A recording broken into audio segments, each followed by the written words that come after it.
everyone, my name is Renee Natole and I'm one of the nurse educators here at the VA Medical Center.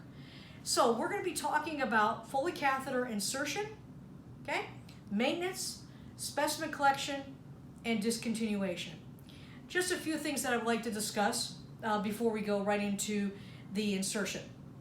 So those of you may or may not be familiar with the term sale data, okay? For those of you maybe that worked in the outside hospitals, they're also known as HCAHPS.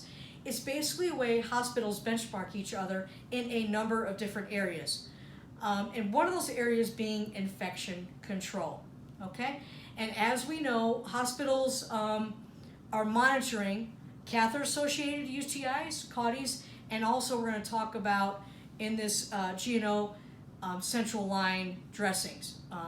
Central line associated bloodstream infections, CLABSIs, okay? So we as an organization monitor hospital-acquired infections, so I just want to bring that to your attention. So in your class, you're going to get a checklist for the urinary catheter insertion, maintenance, specimen collection, and discontinuation.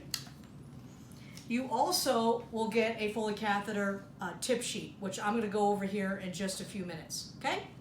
So let's do that now before we actually go on to the skills, okay?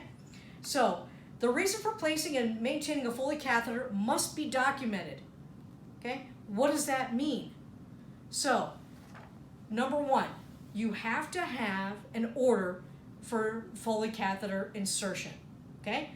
Number two, within that order, the physician needs to put the indication. And by the way, the indication is at the top of your checklist, okay? Some of those indications make sense, okay? So, including the reason for placing and maintaining the Foley catheter in report. So, when I'm giving a report to my colleagues, okay, I need to be giving the indication or indications. They in turn need to be giving that same indication or indications to the oncoming nurse. It was noted that each nurse giving a report would give different indications, okay? So we need to be consistent in that, okay? Now, number three, you may obtain a urine specimen, specifically a culture, from a Foley port without changing the catheter if the Foley is less than 7 days.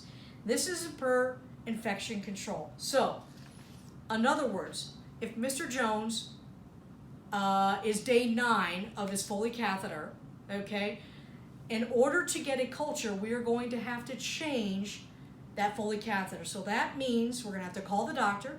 The doctor will need to discontinue the previous order, place a new order with the indication, and then you may get your culture, okay?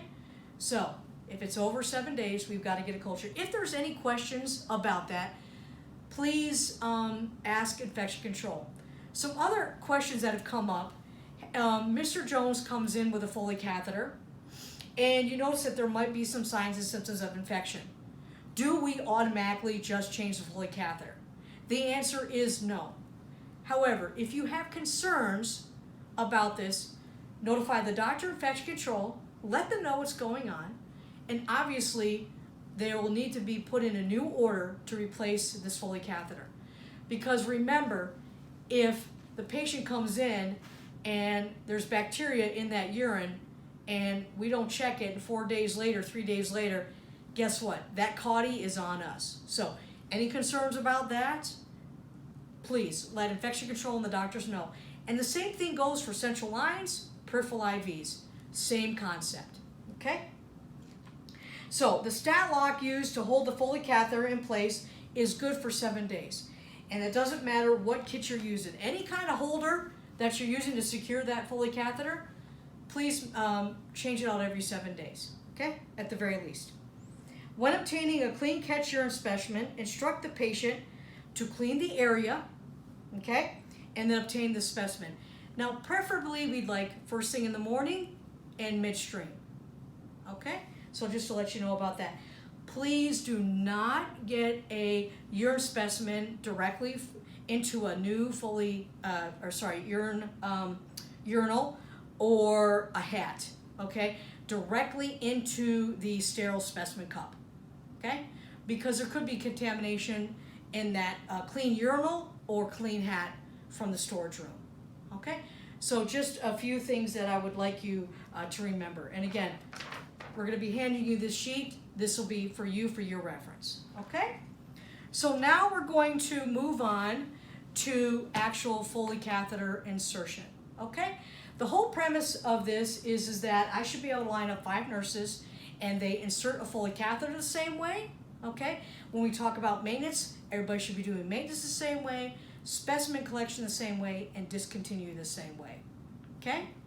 All right, so we're gonna come over here and I'm going to show you the 2 types of Foley catheter kits that we have. So we have one from Medline, okay? And we also have, you'll see some left from Bard as well. When you are using both kits, they're both very, very similar, okay?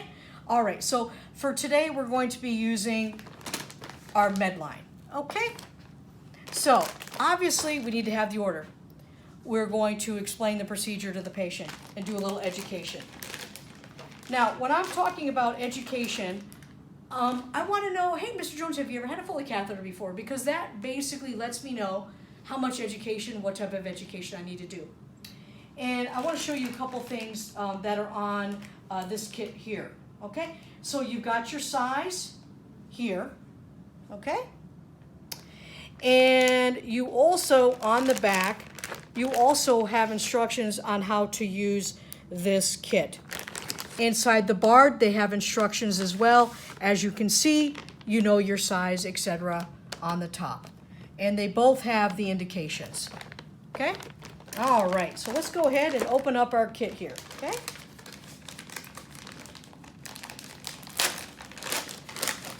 And by the way, just to let you guys know, Infection Control does do audits on both Foley catheters and central line.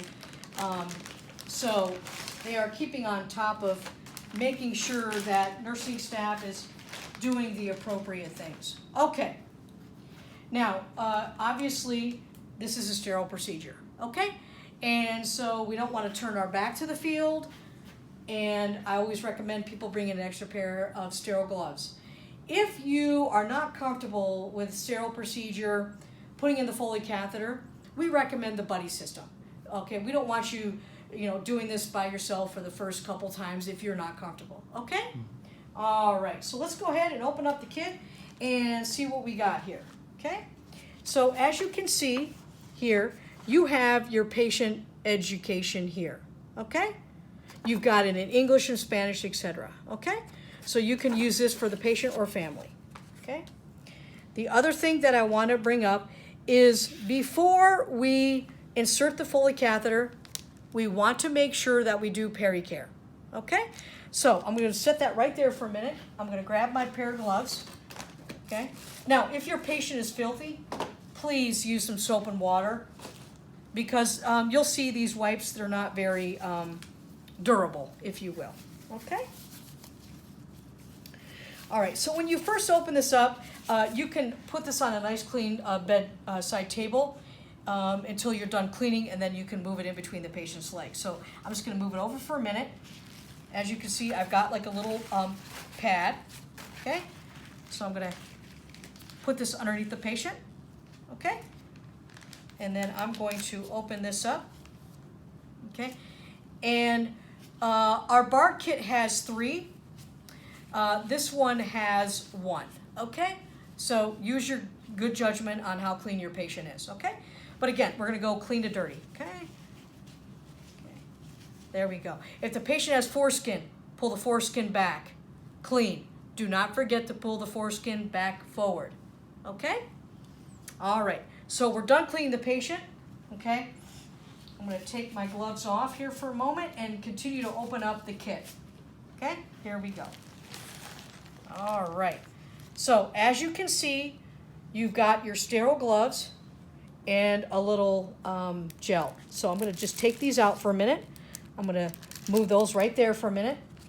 And we're gonna gel, okay? Pretend like I'm gonna gel. And then we're gonna put the sterile gloves on, okay? So let's go ahead. And again, you could do this on a bedside table, but for our purposes, I'm just going to do this right here, okay?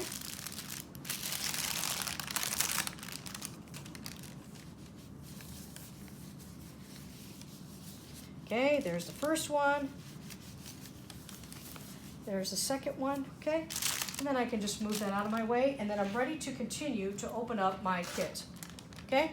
And then again, this is where, if I hadn't already, I'm going to put it in between the patient's legs, okay?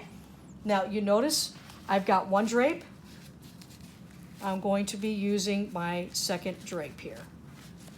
And again, this is just to kind of keep our patient as clean as possible. There, see there? And we noticed that when infection control was going around and auditing people putting in Foley catheters, they were forgetting to use the drape. Okay? Now, I want to show you this. Notice that my iodine is on the opposite side. My iodine needs to be facing the patient. So what I'm going to do, if that happens to happen, I'm just going to turn the kit around. Okay? Because I don't want to be going over my sterile field, right? Okay. So the first thing I'm going to do, okay? So I've got my sterile water. I'm just going to put that there for a minute. I'm going to put this on the balloon port. Okay, I'm not going to check my balloon. The companies do not recommend that anymore. Okay, so we're going to leave that alone. All right. Then what I'm going to do is I'm going to put my lube here. Okay. There we go. Okay.